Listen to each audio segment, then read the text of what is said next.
is your favorite James Bond movie for the Bond fans? Which I know Matt and Graham have been doing Bond things. Well, so we're in the middle of determining that. Yeah, we're in the middle of determining that right now. We've recorded rewatch episodes up to, well, we've recorded further, but we've released episodes up to and including Tomorrow Never Dies. And from that list, my favorite thus far is GoldenEye. Okay.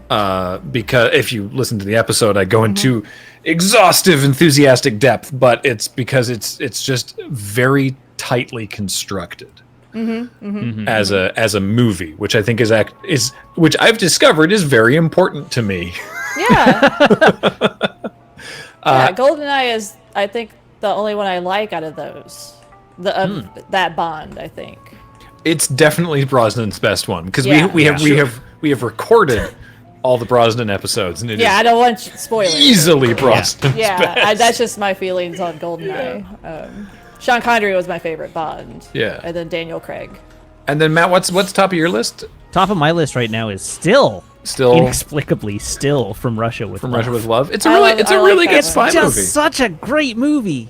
Yeah, it's a really good spy I really movie. like Goldfinger just because, like, no, Mr. Bond, I expect you to die. Like, I just, it's a good one. They're all good. I like that one a lot. Yeah, I'm a big Bond fan too.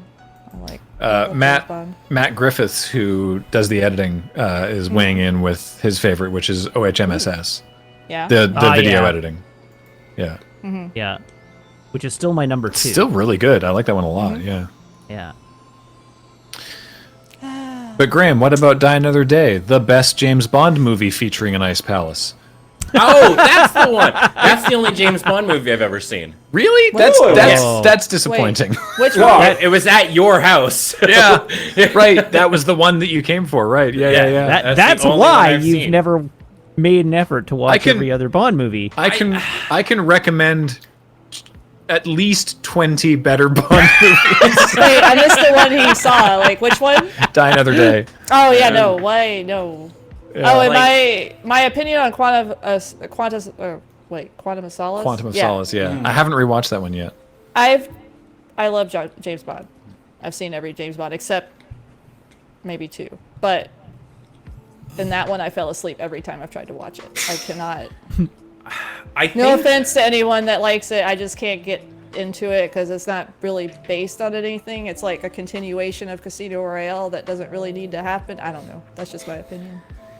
I sort of glaze over on action movies, like in general. That's fine. The car chases and the pew pews and the explosions and stuff like that. Like, I just kind of go like, The best chase scene in an action movie to me is in Ronin. Oh yeah. That movie is so good. Ronin has a preposterously good car chase. Yeah. I think the only movie series that's like made me like I'm like, damn, I love this, and like I'm into the action has been like the John Wick series.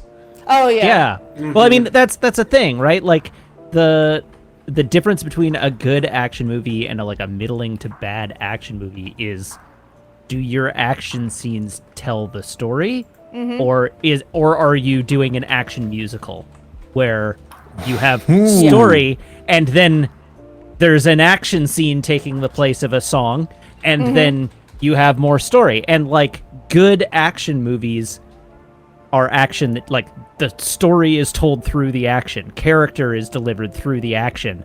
And like the John Wick movies are like very choreographed all the way through, but because they are functionally one action scene from beginning to end, you'd get a ton of character delivery through the action in those movies. They're not just like an action musical. What a great way of wording it. I've never heard that before. That's awesome. I'm also going to briefly plug other Desert Bus entertaining guest, Mikey Newman, did a fantastic trilogy of videos on John Wick, referencing a lot of what Matt was just talking about, going into very intense detail over on FilmJoy, and you should see them. They are incredible. Yeah. Mad Max Fury Road was also another good action movie. Yeah, another great example of that. And before everybody runs away with that analogy too completely, the difference between a good musical and a bad to middling musical is whether the music tells the story of the movie, right? Like, It's the same thing. Yeah. That's why Cats is a bad musical. Yes, well, I mean, Because there is no plot to Cats. I've Cats never seen sucks. that. As much it as should have I never love been that Cats, popular. There's I've literally never seen anything of it. there's literally no plot in Cats. It's 2 hours of cats introducing themselves, and then one of them gets to die.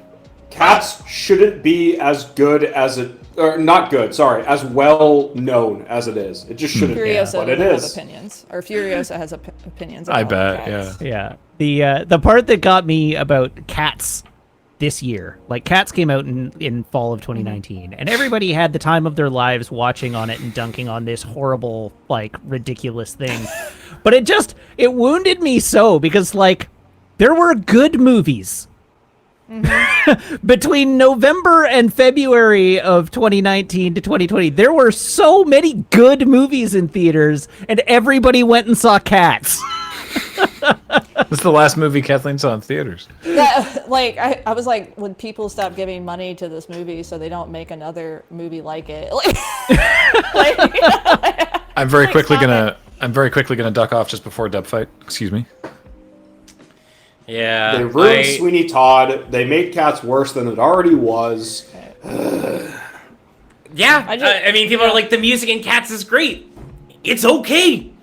Like, like, people are like, man, you know, how can you not, like, get into, like, Rum Tum Tugger? And I'm like, it's the worst song and of all of them, personally. I think Rum Tum Tugger is a terrible goddamn song. Yeah. Like, yeah. And, like, I hate it. I don't Yeah. even know the song you're talking about. Just that goes off the name. I'm not a fan.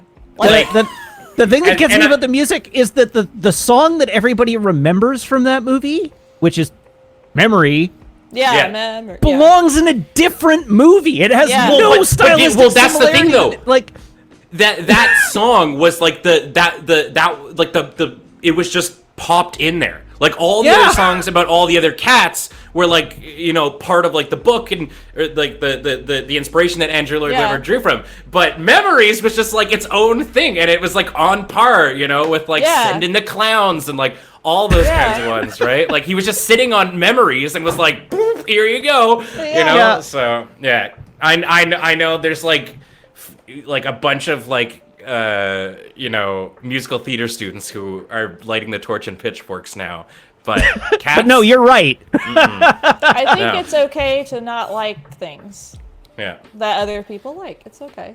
yeah, absolutely, Yeah. yeah. I've whenever never you wanna watched turn that on- movie. Whenever you want to turn on Cats, throw on a little night music instead. That's all Yeah. I'm saying. Yeah.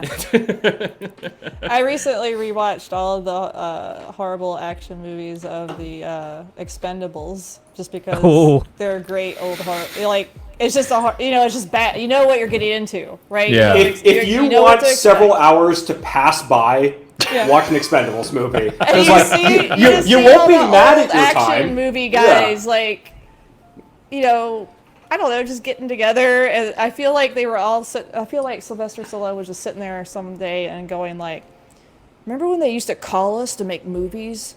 We used to blow stuff up, and they were like, yeah, I remember that.' And they're like, we should make our own movie. They don't call us anymore." And so they just all got together and used their money to make these movies. That's what I feel like.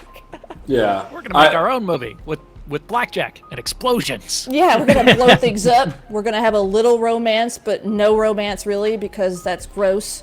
And then we're just gonna blow things up.